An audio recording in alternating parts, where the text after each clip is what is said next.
ब्रह्मा जी ने क्यों किया अपनी ही पुत्री के साथ संभोग? आखिर ब्रह्मा जी ने क्योंकि अपनी ही पुत्री से शादी आई, जानते हैं इसके पीछे क्या कारण है? क्या है इसके पीछे की रहस्य? बहुत से लोग जानना चाहते हैं। हम आपको विस्तार पूर्वक बताते हैं दोस्तों। हमारा उद्देश्य हिंदू धर्म का प्रचार प्रसार करना है। आज के इस वीडियो के मध्य से हम आपको ब्रह्मा जी और सरस्वती जी की शादी का रहस्य बताने जा रहे हैं। इसे देखने के बाद आप समझ पाएंगे कि हर जगह प्रचलित इस कथन में कितनी सच्चाई है। ब्रह्मा जी और सरस्वती जी के बीच क्या संबंध है? इससे पहले आपको बता दें कि ब्रह्मा जी और सरस्वती जी की कहानी उस समय शुरू होती है जब सृष्टि की रचना हो रही थी। हिंदू ग्रंथ के मुताबिक सृष्टि की रचना ब्रह्मा जी के द्वारा की गई है। यह तो सब भली भांति जानते हैं।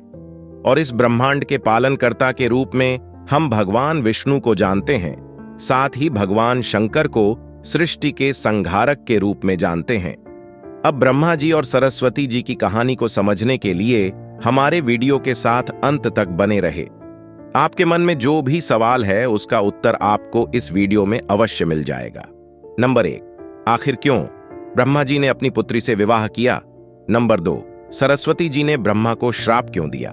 नंबर 3, ब्रह्मा और सरस्वती का संबंध क्या है? नंबर 4, सरस्वती जी पत्नी है या ब्रह्मा जी की बेटी? नंबर 5, ब्रह्मा जी की पूजा क्यों नहीं होती है?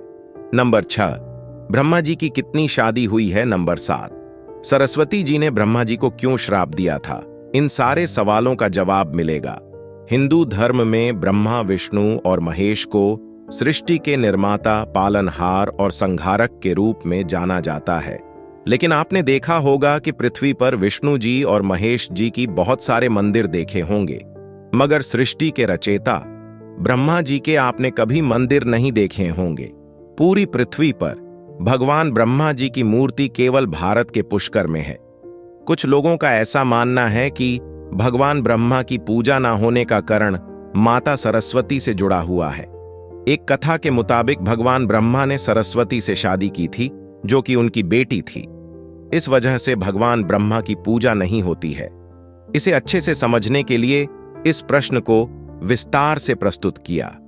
सरस्वती पुराण में भगवान ब्रह्मा और माता पार्वती के विवाह के बारे में लिखा हुआ है। इस प्रसंग के मुताबिक जब भगवान ब्रह्मा सृष्टि का निर्माण कर रहे थे, तो सृष्टि के निर्माण के आगे जारी रखने के लिए ज्ञान की आवश्यकता थी। इस वजह से अपने मन से उन्होंने माता सरस्वती का निर्माण किया। सरस्वती की कोई मां नहीं है, उनका जन्म भगवान ब्रह्मा के मन से हुआ है। सरस्वती को ज्ञान की देवी के रूप में जाना जाता है। भगवान ब्रह्मा ने सरस्वती के साथ साथ सृष्टि का निर्माण किया और सृष्टि के अलग अलग जीव जंतु, पहाड़, जंगल, नदी आदि का निर्माण किया। इस निर्माण के दौरान भगवान ब्रह्मा माता सरस्वती के रूप से आकर्षित हो गए। माता सरस्वती ज्ञान की देवी होने के साथ साथ रूप में भी बहुत सुंदर थी, मगर सरस्वती का जन्म ब्रह्मा से हुआ है। इस वजह से जब भगवान ब्रह्मा सरस्वती की तरफ मोहित हो गए, तब देवलोक में उनकी बहुत निंदा हुई। अपनी पुत्री से विवाह करने के पश्चात उन्होंने लगभग 100 साल तक पृथ्वी पर जंगल में निवास किया। पृथ्वी पर सरस्वती के साथ ब्रह्मा जब निवास कर रहे थे, तब उन दोनों के जरिए मन्नु नाम के पुत्र का जन्म हुआ। आगे चलकर मन्नु की संतानें ही मनुष्य जाति के पनपने का कारण बनी। भगवान ब्रह्मा के इस व्यवहार के कारण देवलोक में यह निश्चय किया गया कि भगवान ब्रह्मा की पूजा नहीं की जाएगी, क्योंकि देवी सरस्वती ने ब्रह्मा जी को श्राप दे दिया था। हिंदू धर्म की कथाओं की माने तो अपनी ही बेटी से शादी करने के कारण भगवान ब्रह्मा की सभी देवताओं ने बहुत आलोचना की और ब्रह्मा को उनके किया की सजा देने के लिए सभी देवता मिलकर भगवान शिव के पास गए और ब्रह्मा को सजा देने के लिए कहा। भगवान शिव सभी देवताओं की बात सुनकर बहुत क्रोधित हुए, इसलिए भगवान शिव ने ब्रह्मा के 5वें सर को उनके धड़ से अलग कर दिया। दूसरी कथा की माने तो भगवान ब्रह्मा का 5वां सर हमेशा बुरे विचारों से भरा रहता था, इसलिए भगवान शिव ने ऐसे सर को खत्म करना ही उचित समझा। तीसरी कथा की माने तो भगवान ब्रह्मा की दूसरा शादी करने से देवी सरस्वती बहुत क्रोधित हुई और भगवान ब्रह्मा को श्राप दिया कि आपकी इस पृथ्वी पर कहीं भी पूजा नहीं होगी। राजस्थान के पुष्कर को छोड़कर कहीं भी ब्रह्मा का मंदिर नहीं है। ब्रह्मा और सरस्वती का संबंध क्या है? ब्रह्मा और सरस्वती दोनों ही हिंदू धर्म में बहुत ही पूजनीय है। इससे जुड़ी किसी भी जानकारी पर भरोसा करने से पहले आपको वेद पुराणों को पढ़ना चाहिए। इससे पहले आपको बता दें कि हिंदू धर्म की सारी जानकारी हमारे वेद पुराणों में दी गई है। हिंदू धर्म वेद पुराणों से शुरू होता है। इसके साथ ही वेद पुराणों में इस तरह की किसी भी देवी देवता का वर्णन नहीं है। हम जितने भी देवी देवता के बारे में जानते हैं उन्हें केवल वेद पुराणों में लिखा गया है। अब आपको यह भी समझना होगा, ब्रह्मा और सरस्वती के संबंध को लेकर जो जानकारी दी जाती है उसमें कहा जाता है कि इस जानकारी को सरस्वती पुराण से लिया गया है, मगर सरस्वती पुराण नाम का कोई भी पुराण हिंदू धर्म में मौजूद नहीं है। तो हमें लगता है कि यह सब बनी बनाई बातें हैं। चलिए आगे बढ़ते हैं। हिंदू धर्म में 4 वेद 18 पुराण की बात की गई है। इन 18 पुराणों में सरस्वती पुराण नाम का कोई पुराण मौजूद नहीं है। कुछ बड़े पुराणों को उप पुराणों में विभाजित भी किया गया है, मगर उप पुराणों में भी सरस्वती पुराण नाम की किसी भी पुराण का जिक्र नहीं है। कुछ जगह पर मत्स्य पुराण की बात की जाती है, मगर इस पुराण में भी आपको सरस्वती और ब्रह्मा के विवाह जैसी कोई जानकारी नहीं मिलेगी। ऐसे में सवाल उठता है कि ब्रह्मा और सरस्वती के बीच कौन सा संबंध है, क्या सच्चाई है? इसके लिए आपको समझना होगा कि ब्रह्मा ने सृष्टि का निर्माण किया, अर्थात जब भगवान ब्रह्मा सृष्टि का निर्माण करने बैठे तब विष्णु और महेश के अलावा कुछ भी इस दुनिया में मौजूद नहीं था। ऐसे में अगर उन्हें सृष्टि को आगे चलाने के लिए किसी भी पुरुष और स्त्री की आवश्यकता होगी तो उन्हें अपने मन से उसकी रचना करनी होगी।